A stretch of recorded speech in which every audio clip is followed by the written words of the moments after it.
name is BB Fuzz. BB Fuzz. BB Fuzz. All right.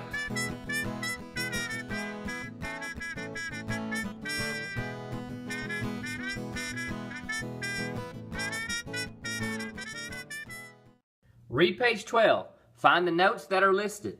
If you need a little help, use the Every Ant Deserves Great Big Ear song. Then you can quiz yourself or your neighbor. Page 13 explains how we're going to play songs in the next few lessons. Each time you see one of the guitar string letters, strum that string one time on your guitar. It's the time it takes to clap, snap, or tap just one time. We call that playing for one beat. After that, go on to the next note or musical symbol. You'll also see words under the guitar notes. Try singing them. Remember to match the pitch of your voice with the pitch of your guitar string. That squiggly mark between the guitar letters is called a quarter rest. Whenever you see it, you'll be silent for one beat. That means don't play any notes for one beat. You might want to say rest very softly to fill in the space. Now we're ready to play the songs on page 14 and page 15.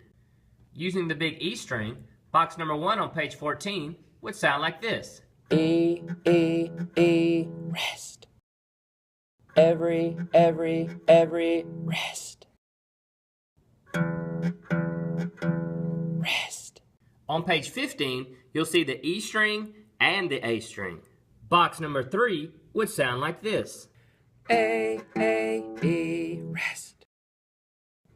And, every, rest.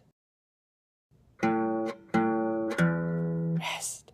After you've played the songs on page 14 and 15, you can create your own A and E songs. If you forget your assignment, come over and take a look. Treat your guitar with kindness, strum it gently, and remember, we're not going to touch the tuning keys.